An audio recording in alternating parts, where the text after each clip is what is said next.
I must have thought that if I did it, it would be different than the way other people would do it.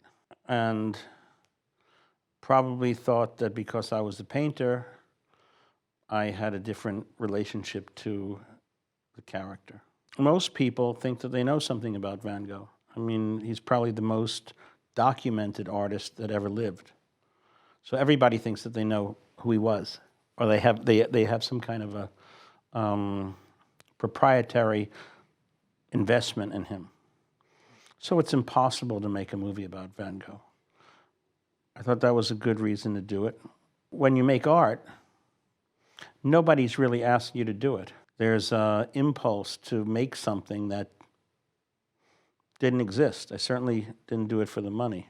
And I guess our intention in this movie was to make a movie that was not about Van Gogh, but it was as if you were Van Gogh. When I made The Diving Bell and the Butterfly, I used a swing and tilt lens because I don't think that when people look at things, it's as clear as Life magazine and everything's crisp and in focus. Things are clearer in this part of my vision than they would be on the edge. I went to a vintage store and bought some sunglasses. I didn't realize that they were bifocals. So when I went outside, I looked at the floor and there was a step in the grass. I thought, wow, that's great. If we want to make Van Gogh's point of view subjective and noticeably different than everything else in the movie, let's put these glasses on the lens. And the glasses were a little small for the lens, so we made a split diopter. So you'd have a different depth of field on the bottom of the screen and the top.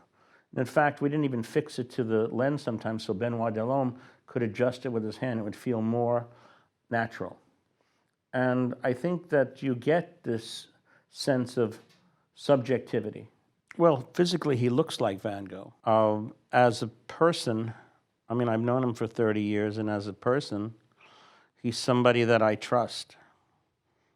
And he's smart, and he's athletic, and so he's a very physical actor. He's somebody that I felt like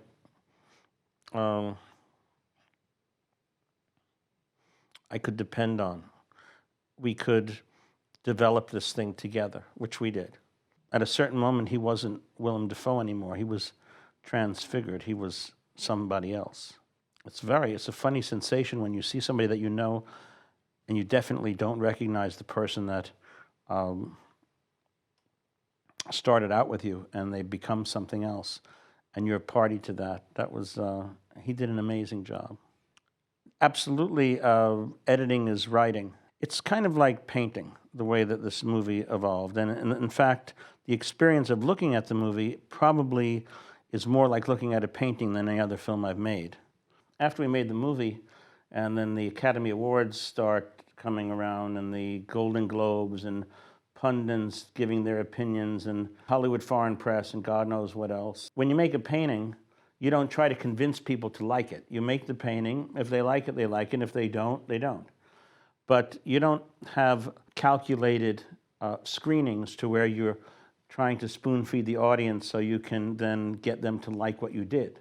I don't like when somebody explains a painting to me while I'm looking at it. I'd rather chew my own food for myself, and I don't want to chew somebody else's food for them. So I think everything that Van Gogh had to say was in his paintings.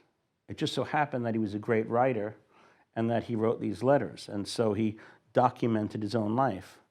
And people read those things, and they've been an incredible source of information and enthusiasm and a whole minefield of familiarity where people really feel like they know this guy. But I think you can get something from the paintings that is spoken to you in a painted language.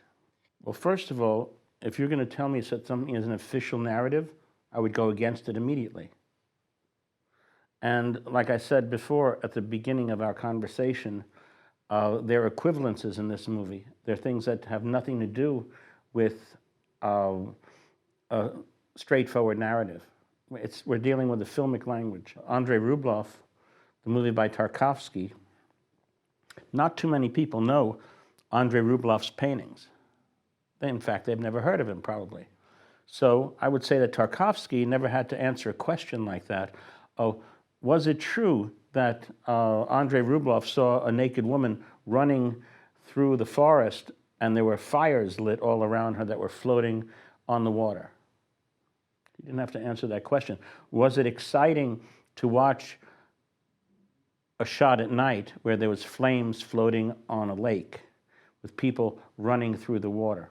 Absolutely. Is it a good story to suggest that here's a guy who never met his audience when he was alive, that he would send something to somebody that treated him with some kindness and it wouldn't get there, not until 126 years later? If you see a brief encounter and Leslie Howard is in the telephone booth and on the other side is his lover that he's trying to get a hold of, but they walk past each other, it's a filmic decision. The audience goes, turn around. And so I think that it works in the story. Whether it's authenticated or not is irrelevant. Our movie is not a forensic biopic. And as far as the story at the end goes, listen, if people want to believe that he shot himself and that makes them happy, good for them. I wasn't there. They were not there. If you see the movie Rashomon, there's one event. 5 different people tell the story. It's 5 different stories. So I would say all history is a lie. It's an artist's film about an artist. And that's the beauty of it, to have this receptacle, to have this living, breathing organism that is not a stepchild to some kind of fact because other people, or there's a majority of people that think one thing, or the experts think something. I think we wanted to show in the film also that I don't think Vincent van Gogh was crazy. I mean, I think he was lucid, erudite, educated guy who, and I also think he was a big success. When he says, I am my paintings, he is his paintings. I think that's really the point of the movie, not whether he killed himself or the boys killed him. I'm a detective. So, and I'm also 67 years old right now. So I've seen quite a few things. There's a lot of things I've never seen, but certain things that I'm familiar with, I'll have a take on. And where somebody might see something and think it's new, I think having a new experience is something that's important to me. Can I not refer to something else and just have a pure experience? Well, when that happens, in fact, you know when that happens? When you look at Van Gogh paintings. Not all of them, but when he's really good and he really gets it, you look at it and you see exactly how it was made, and it's impossible to comprehend. It's human, it's direct, it's simple, and it's right in front of you, and it's incomprehensible. I love painting. I have to paint. I can't do anything else, and believe me, I've tried. We have to create a new vision, a new way of painting. What I see, nobody else sees.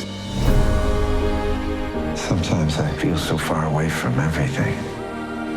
Your vision of the world is frightening, isn't it? Yes.